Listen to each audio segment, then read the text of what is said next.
A Páscoa que não vivi contigo. No início tudo era uma novidade. A Páscoa na aldeia não era como na cidade onde morava.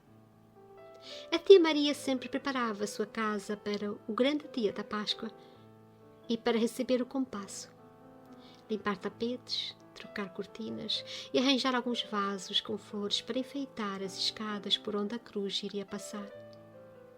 Não apenas a minha tia, mas os vizinhos pareciam todos apressados em deixar as suas casas bem arranjadas e bem limpinhas para receber a cruz.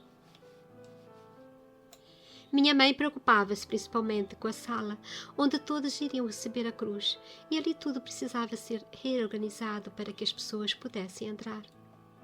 Na altura ainda não tinha percepção do que era esta tradição do compasso, entretinha-me a ver toda aquela agitação para que as ruas ficassem limpas e os corredores de acesso entre as casas ficassem enfeitados e livres de obstáculos.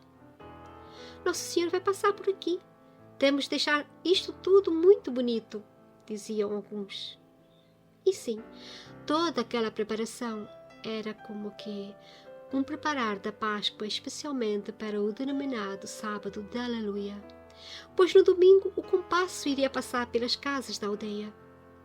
Este compasso da visita pascal, que anunciava que Cristo ressuscitou, é uma tradição cristã, que em Portugal se realiza há mais de 500 anos.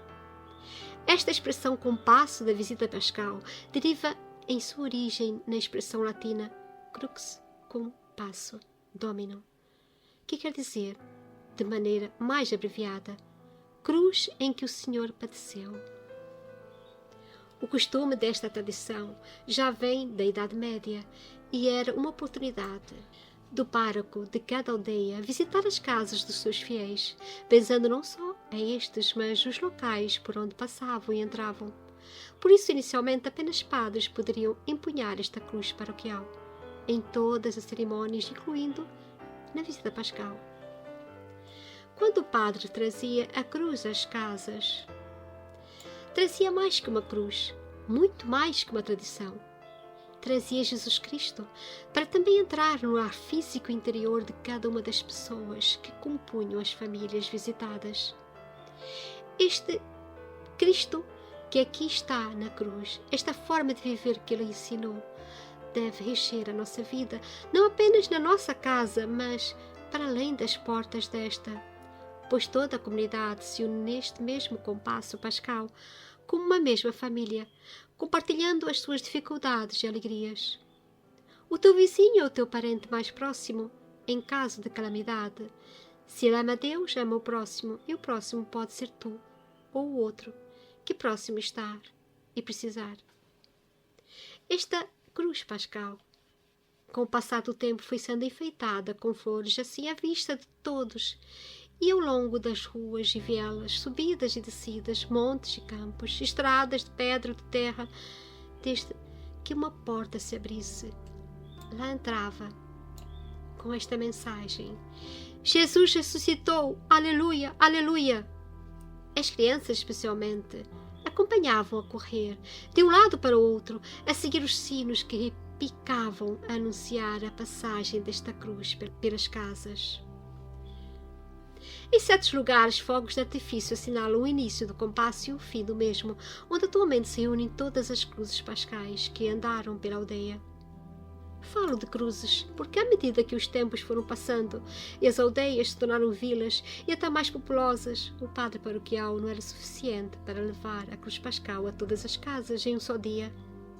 No início vinham outros padres, depois seminaristas, e atualmente em certos locais a maioria são leigos, que, vestidos ainda com alguma túnica que os diferenciem, acabam por ajudar o pároco neste trabalho, cada qual com a sua cruz pascal.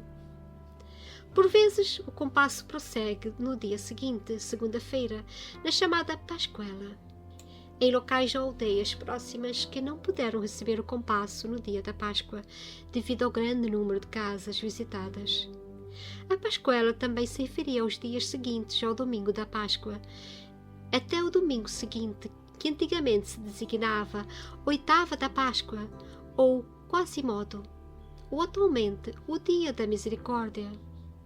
A ressurreição enaltece esta partilha do bem e da misericórdia, pois Deus é justo e dá a cada um o que lhe é devido, se compadecendo de quem se arrepende e ressuscitando para uma vida nova e vestido dos valores cristãos. Jesus ressuscitou. Aleluia! Aleluia! A cruz entra em casa e é dada a beijar por todos os presentes. Por vezes, nem sempre, não só as pessoas que vivem na casa, mas também os vizinhos que assim acompanham uns aos outros, de casa em casa, a beijar a cruz e a repetir as palavras: Jesus ressuscitou! Aleluia! Aleluia! Minha mãe usava a mesa de centro da sala para colocar uma cruz e ao lado um vaso com flores, e houve tempos até que uma vela se acendia. E para colocar uma dádiva usava-se uma laranja e em cima desta colocava-se uma moeda ou nota, conforme o que se queria doar como retribuição. E então, um dos que acompanhavam o compasso era o encarregado de levar os donativos e a laranja. Um dia perguntei ao que levava a laranja o que faziam com ela, e ele respondeu-me de seguida que era para comer, certamente, ao final do compasso, ou se tivesse fome a meio. Sorri-lhe perante a resposta tão rápida e simples. Certamente andar de um lado para o outro, desde as primeiras horas da manhã até o final da tarde, por vezes ao sol ou à chuva. Julgo que não seria fácil, e penso que nem todos terão ânimo e fôlego para tanto andar sem se alimentarem de vez em quando. Eram muitas casas já na terra dos meus pais, e apesar de 2 ou mais cruzes que faziam um compasso, a visita pascal alongava-se para quase 6 ou 7 horas da tarde, havendo apenas uma paragem para o almoço, geralmente antes da missa da ressurreição, às 11 horas, e continuando depois das 14 horas. Ao entrar em cada casa, geralmente um seminarista ou um leigo aspergia com água benta as pessoas e o local a dizer em alta voz: Jesus ressuscitou! Aleluia! Aleluia! Depois fazia-se uma pequena oração, ou se fosse o padre, uma mensagem sobre a ressurreição de Cristo. E de seguida cada um dos que ali estavam beijava a cruz com reverência e muito respeito. E depois lá saíam todos a correr, para a casa ao lado ou para a rua a seguir. Nós, como geralmente éramos os primeiros da rua, íamos depois às 3 casas ao lado também acompanhar a cruz. Entretanto, a tia Maria fazia questão de descer a rua onde morava e lá estava na nossa casa, vestindo a sua roupa nova da Páscoa. E apesar da idade que avançava, sorrindo e com a cara rosada, fazia questão de beijar a cruz na nossa casa e até nas dos vizinhos, se pudesse ter forças. Na minha casa é só no começo da tarde. Ainda dá tempo de vir cá, dizia ela sempre com um sorriso puro e calmo. Ela tinha seus netos que se ajudavam neste compasso pascal da terra, e por isso estava tudo organizado de maneira que dava tempo de vir cá embaixo à nossa casa, beijar a cruz e ainda acompanhava pelas casas vizinhas. Depois nos preparávamos para ir à missa das 11 horas. Entretanto, a minha mãe tinha em cima da mesa amêndoas caramelizadas, um bolinho caseiro ou até uma bola de carne para quem quisesse comer. Os do compasso podiam comer se quisessem, mas geralmente era tudo tão a correr que apenas algumas das crianças aqui ainda levavam amêndoas nos bolsos para não atrasar o compasso. Após o compasso sair e estando já longe as sinetas a tocar que o acompanhavam, meu pai trazia uma garrafa de vinho e se entretinha a beber um copito de vinho caseiro com o tio e o irmão que também faziam questão de vir beijar a cruz à nossa casa. E assim, ainda havia tempo para uma conversa antes da missa das 11 horas. Geralmente a tia Maria ia comigo até o meu quarto e ali também. Ainda conversávamos um pouco. Muitas vezes lhe perguntava sobre estas tradições da aldeia e de como eram feitas antigamente e por que foram-se fazendo como agora se fazem. Assim fui aprendendo muito das tradições, a princípio por mera curiosidade. Minha mãe estava a acabar de assar o cabrito, que geralmente era o que se comia neste domingo de Páscoa, com batatas assadas no forno e arroz simples. O cheiro do assado inundava toda a casa, como que anunciar que a Páscoa não era um dia como os outros. Nesse dia, minha mãe levantava-se muito cedo para preparar tudo, para que depois da missa da ressurreição fosse só chegar e comer. tarde de seguida, ao almoço, tínhamos de ir à casa da tia Maria e ali também beijar a cruz. Lá também se acabava por lanchar e comer um bolo, ou sortido de bolachas, enquanto meu tio-avô, casado com a minha tia Maria, bebia o seu copito de vinho, doce com meu pai, como tinham feito de manhã quando tinham ido à casa dos meus pais. E assim o domingo de Páscoa se passava tão bem. Sentiam no ar tanta alegria, este repetir: Jesus ressuscitou, aleluia, aleluia, fazia-nos sentir felizes. Já não pensávamos no esforço que se tinha vivido com todas aquelas correrias que se faziam de um lado para o outro. Parecia que tudo renascia e era causa de alegria em nossos corações. Esta alegria que começava na missa do sábado de Aleluia, em que quando os sinos repicavam anunciar a ressurreição de Cristo, meu coração estremecia e toda a terra parecia cantar: Jesus ressuscitou, aleluia, aleluia. Passado algum tempo, outra tia, a Lourdes, veio morar perto de nós. Então aqui tínhamos de andar mais rápido e aos vizinhos deixamos de ir para ir à casa dela beijar a cruz. Ali na casa da minha tia, a tia Maria, ia também, já com alguma dificuldade. O tempo foi passando e a vida foi mudando. Por vezes houve Páscoa que não pude ir à casa dos meus pais.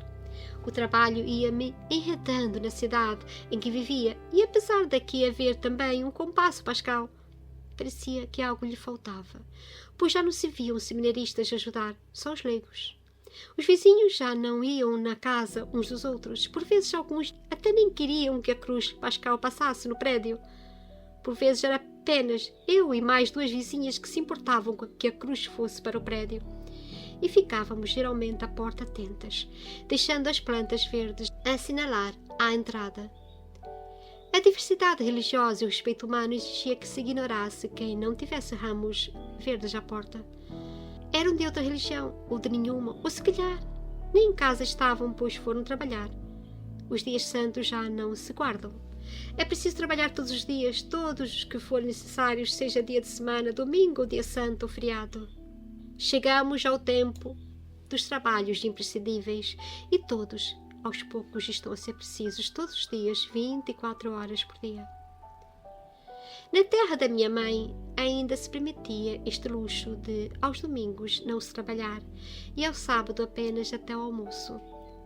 Mas até ali as coisas foram evoluindo com a vinda dos supermercados e os jovens a sair para estudar e trabalhar nas cidades próximas. Nem sempre o fim de semana o é para todos. Esta alternância de horários, os chamados trabalhos por turnos que evocam a obrigação de contínuo serviço. Por isso nas cidades, em respeito pelos que não acreditam ou simplesmente não podem, mostras que queres a cruz pascal, deixando ramos verdes à porta. O compasso pascal passa rápido e ainda são muitos os que querem beijar a cruz.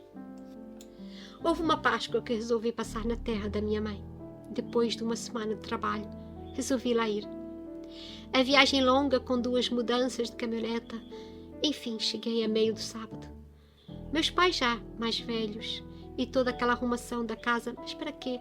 Será preciso tanto esforço para uma cruz que tão pouco tempo está em cada casa? O meu coração foi esfriando na fé e tornando-se crítico de toda aquela tradição.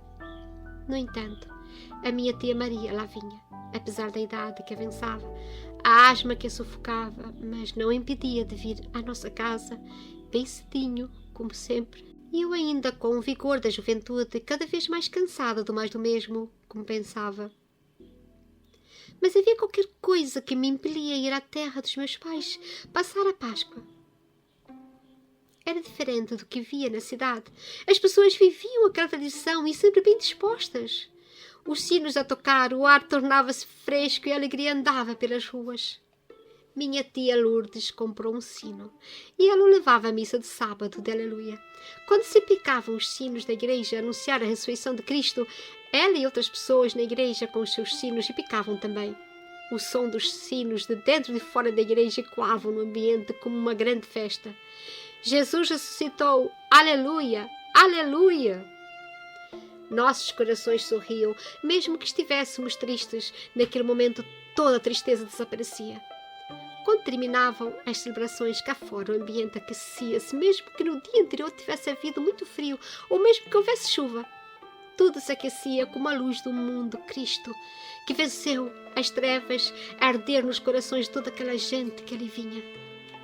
Mais uma Páscoa se viveu na terra dos meus pais, com todos a dizer uns aos outros: Jesus ressuscitou, aleluia, aleluia! À medida que fui aprendendo mais sobre a Igreja Católica, seus dogmas, especialmente nos livros mais antigos, percebi que a Páscoa não é apenas uma passagem da morte para a vida. Desde os mais antigos cristãos, na noite de sábado santo, realizava-se o batismo dos catecúmenos. Os novos cristãos, que após a penitência das semanas anteriores, nesse dia faziam a sua profissão de fé diante de toda a comunidade. Nesse sábado santo, há a bênção do fogo e toda a igreja fica às escuras na expectativa da entrada do círio pascal, que acende todas as velas à medida que se encaminha para o altar. Ao estudar os ritos anteriores, em 1960, percebi que havia neste sábado santo uma grande cerimónia que se compunha das seguintes partes: a bênção do fogo, o louvor da Páscoa e a bênção do círio pascal, as profecias, a bênção da pia batismal com o batismo dos catecúmenos e, por fim, a Santa Missa. O fogo é a imagem de Jesus Cristo, como ele mesmo disse: eu sou a luz do mundo. Quem me segue não anda nas trevas, mas terá a luz da vida. Evangelho de São João, capítulo 8, versículo 12. Em tempos mais antigos, as cerimônias do Sábado Santo por vezes começavam ao início da noite, iam até de madrugada e se completavam com a missa da ressurreição. Apesar de atualmente as missas terem muita participação dos leigos, nessa altura, somente os sacerdotes e diáconos com os seminaristas é que faziam todas as cerimônias. O povo ficava a contemplar, e não é raro se ouvir com histórias de santos que estes por vezes tinham visões espirituais nesta grande noite santa, devido à sua contemplação piedosa dessas tão belas celebrações. O silêncio que medita, sem o barulho do mundo, enchia o coração do que é divino, do que é transcendente. A minha tia Maria também ia a esta missa de sábado de Aleluia, mas depois de alguns anos já não podia. A idade lhe pesava com as doenças que chegavam a anunciar um inverno que julgávamos que nunca chegaria. Quando somos jovens, julgamos que todos ao nosso lado irão viver para sempre e que nunca deixarão de estar ao nosso lado. O tempo vai passando, por vezes devagar, mas quando chega o inverno da vida, parece que tudo corre depressa como o compasso pascal. O tempo é breve, passa rápido, não podemos parar e estagnar. A vida segue o seu curso, pelas mãos do Criador, que as fez por um motivo sempre justo e adequado a cada ser. Nada é por acaso, tudo segue um caminho que por vezes passa despercebido. É preciso estar atento. O tempo não para e não nos pode encontrar distraídos.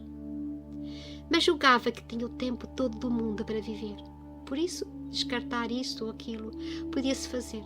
Em tempo de fartura pode-se escolher. E houve uma Páscoa em que amoei. Fui para a terra dos meus pais, como de costume, mas contrariada.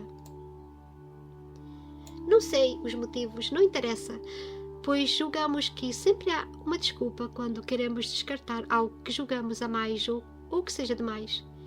E naquele domingo não queria acordar cedo, mesmo ouvindo os sinos que já indicavam a chegada do compasso pascal. Para quê? É mais do mesmo. A minha mãe ainda tentou acordar-me. A tia Maria já chegou. E eu nada. Deixei-me ficar na cama, mais um pouco. Ainda levantei-me chateada por ser obrigada a acordar cedo. Não apetecia ir beijar a cruz e andar a correr de um lado para o outro. Estava muito cansada e sem vontade de participar de tudo aquilo novamente. A minha tia Maria ainda tentou-me dizer aquelas palavras que se diziam a quem queremos demover. E repliquei de forma fria e até dura que nada daquilo me fazia sentido naquele dia. Era apenas uma tradição vazia como tantas outras e que estava cansada. Minha tia Maria olhou-me com certa surpresa. Gostava tanto de conversar com ela e falávamos tantas coisas como se tivéssemos a mesma idade. Não me importava de passar horas a ouvir as suas histórias de vida da aldeia, mas naquele dia parecia que uma grande nuvem negra me impedia de ouvir seja o que fosse, que justificasse viver aquela Páscoa novamente. E sim, todos desceram menos eu. Veio a cruz. Jesus ressuscitou! Aleluia! Aleluia! Todos tinham ido, menos eu. Minha vizinha perguntou por mim. Minha mãe se desculpou, dizendo: está um pouco doente. Todos lá foram para as outras casas e eu fiquei naquele silêncio que restou, depois de todos se irem embora. Parecia que tinha finalmente um pouco de paz. Me preparei para a missa. Minha tia Maria já tinha ido embora. Meu pai ainda me disse: a tia Maria ficou triste. E comecei a pensar: minha tia Maria, com aquela idade, cheia de dores, veio cedinho aqui e eu nem quis me levantar. Na missa da ressurreição sentei-me ao lado da tia Maria. Ela me sorriu, como quer dizer: não faz mal. Parecia ter consertado tudo. À tarde lá fomos à casa da tia Maria, como de costume. Tudo parecia igual. Parecia ter remediado tudo. No entanto, meu coração estava como que envolto em uma penumbra que não sabia bem explicar porquê. Já não sentia o ar renovado como nos anos anteriores. Comer e beber naquele dia parecia-me automático. Tudo tinha uma certa aura diferente do habitual. Voltei à minha vida normal na cidade. Passados alguns meses, recebi um telefonema que a tia Maria tinha caído no campo. Por causa da idade, apesar das fraturas nas costelas, a idade não permitia uma operação cirúrgica. E ainda mais a bronquite que tinha, melhor seria voltar para casa e descansar com os cuidados dos filhos e dos netos. Fui visitá-la e ela disse-me que tinha muita dor, mas que ainda rezava o terço. E olhando-a naquela posição submissa à cama, sabia que ela não gostava de estar deitada. Sempre foi mulher de trabalho. Se estava na cama porque realmente não podia mais. Fiquei comovida, mas sabia que ela era muito forte. Há de sair desta cama, tia. A senhora vai melhorar, disse-lhe. Ela olhou-me com aquele olhar que falava mais do que palavras vãs e soltas no tempo. Disse-me tudo o que precisava ouvir, como uma poesia de despedida de quem percebe que o tempo se esgota na terra. Não acreditei nisso. A minha tia Maria há de melhorar, repetia-lhe e repetia-me a mim mesma. Voltei à cidade onde trabalhava e rezei para a minha tia Maria. Ela há de melhorar. Por vezes esquecemos que um dia iremos deixar esta vida, que as coisas ficam, mas as pessoas vão. Como católica, acredito que a vida depois continua na alma, mas ainda pouco sabia do que realmente é a morte e esta sobrenatural vida da alma que nos foi concedida por Deus. Jesus ressuscitou. Aleluia! Aleluia! Enquanto vão morrendo os que nos são distantes, é muito fácil dizer que a sua alma descansa em paz. Vai descansar agora em Deus. Foi melhor do que ficar numa cama, etc. Palavras vãs para quando alguém nos diz passadas algumas semanas: a tia Maria faleceu. O funeral é amanhã. Estas palavras soaram como um trovão, e ainda mais ser num dia da semana que não podia ir porque legalmente no meu trabalho só tinha um dia para o funeral e os transportes não permitiam ir e vir no mesmo dia à aldeia.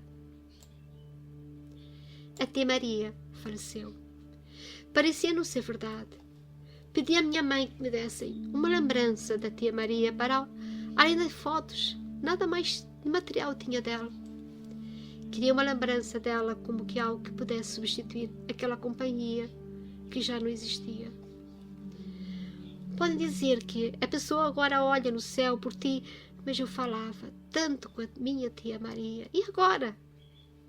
Por vezes, após a perda de alguém, tem-se um choque.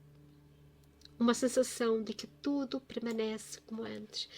Mas depois cai o pano do teatro emocional e depara-se com a ausência na cadeira que já está vazia, que antes era ocupada por alguém. Logo que pude, fui à casa dos meus pais. Ao subir ao meu quarto, em cima da cama, um lenço um pouco usado. Lembrei-me logo a quem pertencia. Lembrei-me de como a tia Maria colocava o seu lenço na cabeça, especialmente quando vinha às vindimas dos meus pais. como se usava antigamente as senhoras com o seu lenço na cabeça, a mostrar a sua dignidade de senhora casada, mulher de seu lar e mãe. Os cabelos brancos a espreitar por entre o tecido rústico colorido de um lenço, que cobria o calor e o frio. Ah, tia Maria, por que me deixastes? Ao tocar naquele pequeno pedaço de pano, chorei muito. Veio-me a lembrança do que tinha vivido ao lado da minha tia Maria. Mas depois chorei de dor amarga, e chorei porque lembrei-me da Páscoa que não tinha vivido contigo, minha querida tia Maria. Minha mãe, ao perceber o meu choro convulsivo, foi ao meu quarto e disse-me: já vistes o lenço? Foi a filha dela que te deu, de lembrança como pedistes. Mas olha que não deves ficar assim, pois agora o que a tia quer é orações pela alma e não choro. E nem é bom para a alma dela sofreres assim, que ela gostava de ti e não te queria ver assim, de certeza. Minha mãe sempre foi uma mulher muito prática nas coisas da vida. À morte ninguém escapa, nem o rei nem o papa, dizia ela muitas vezes. Talvez hoje, quando escrevo estas palavras, já saiba que a morte é tão natural como a vida. Mas naquela altura, nada que me dissessem fazia sentido para justificar a morte da tia Maria. Mas se ao menos eu tivesse vivido aquela Páscoa com ela, era a última Páscoa que eu iria viver com ela. Ah, se soubesse, quando deixamos de viver algo ao lado de alguém simplesmente porque descartamos, porque temos muito, que a fartura nos faz escolher ou jogar fora o que julgamos desnecessário. Mas afinal, o que é mais importante? As pessoas ou as coisas? As coisas podemos substituir. As pessoas, quando morrem, simplesmente não se substituem. Por vezes é preciso perder para se alcançar o valor que algo tinha para nós. A dor da Páscoa que não passei contigo me fez perceber que o tempo corre depressa como um passar da cruz pascal, que rapidamente passa pela nossa rua e por vezes já passou e nem tivemos tempo de abrir a porta. Na terra dos meus pais talvez ainda se esperam uns pelos outros, mas nas cidades as portas fechadas à cruz vão ficando mais numerosas à medida que se pense que ter ou não ter religião é igual. Mas para quem já teve a honra de passar uma Páscoa tradicional e com o passar do tempo ver que as pessoas vão morrendo e as tradições se esmorecendo com elas, a solidão das coisas sem as pessoas, sem os seus afetos, a fartura das mesas não sacia o coração e nem o dinheiro paga a falta de alguém. Assim como Abel deu o melhor para Deus, porque o amava, nós temos de dar a Deus o melhor de nós mesmos, ou o melhor que temos. E se gostamos de alguém, como cristãos que conforme amam a Deus, amam também quem lhe está próximo, também temos de dar o melhor do nosso tempo a quem amamos. Não sabemos quanto tempo ainda nos resta ao lado desse alguém amado, e o tempo corre, como a cruz pascal que anuncia: Jesus ressuscitou, aleluia, aleluia! A limpeza e arrumação dos locais por onde vai passar a cruz pascal nada mais é do que concretizar as palavras de São João Batista, que dizia no deserto: preparai os seus caminhos e aplanai as suas veredas. Evangelho de São Mateus, capítulo 3, versículo 3. Aos poucos fui percebendo todas aquelas tradições que são ainda perpetuadas nas aldeias e localidades onde o valor da comunidade é ainda muito forte nos corações. Não são vãs tradições, mas uma riqueza espiritual, enraizada na fé que fez a história de Portugal e unificou como nação. Um povo no território só consegue ser uma verdadeira nação quando a sua identidade se mantém numa mesma fé e valores que a direcionam. Parecem simples tradições, mas não são. Há uma história e um legado de pessoas que nos antecederam e que forjaram o que temos agora. Temos uma herança que devemos preservar se amamos a nação à qual pertencemos. Pessoas como a tia Maria, que repetia uma tradição, pois contava uma história de amor, de quem se importava com os outros, e com atos dizia: estou aqui, mais uma vez, para celebrar a Páscoa contigo. E seu amor nos ressuscitava com aquele descer da sua casa minha, para estar conosco, porque nos amava. Numa casa vazia, onde se vão indo as pessoas, só resta mesmo pensar na Páscoa, como esta nova ressurreição de Cristo em nossos corações, com uma fé católica viva, para que a tempo nos lembremos do que é mais importante e não deixemos passar a cruz da Páscoa sem que abramos a porta dos nossos corações, não apenas a Cristo ressuscitado, mas também àqueles que estão ao nosso lado e que desejamos sempre amar. O amor não se faz apenas de palavras, são precisas ações, um caminhar junto, um sair do nosso espaço individual ao encontro do outro que amamos. Quando a tia Maria descia da sua casa e vinha à casa dos meus pais para beijar a cruz, dizia que amava a minha família e que a queria tanto como amava Jesus naquela cruz. Por vezes amamos com a dor da cruz, pois amamos sem o reconhecimento desse amor. Quantas vezes calca-se aos pés as rosas que os outros nos dão, porque naquele momento nada daquilo nos faz sentido. Vive-se a sensação de que os que moram connosco não são suficientemente bons o bastante para estar ao nosso lado. Rejeitamos o que está próximo em busca de algo, de um sonho que poderá nunca se realizar. Julgamos que repetir tradições é apenas mais do mesmo e as vivemos como obrigação e não como dádiva. Pensam, talvez a última oportunidade que temos para viver. Ao fim e ao cabo, no inverno da vida, olha-se para trás e apenas concluímos que o melhor já tínhamos na nossa própria casa, ali na nossa pequena aldeia, bem perto de nós, do outro lado da rua, e descartamos, ignoramos, mesmo desprezamos. Mas nada fica para sempre. O que nos é dado um dia nos será retirado. O tempo não para e segue e leva consigo a história que não foi vivida e contada. Nada mais importa e as lágrimas póstumas caem estéreis, pois já passou o compasso e não abrimos a porta. Quanto mais é preciso perder para voltarmos a ser o que sempre fomos. Ressuscitar as tradições é ressuscitar a história e aceitar herdar o tesouro deste passado que nos deixou os nossos pais e avós, para que os passemos às gerações futuras como história que se conta e reconta, pois quem a viveu a contou como a memória dos que já partiram, mas que nunca serão esquecidos, enquanto dizemos em alta voz: Jesus ressuscitou, aleluia, aleluia.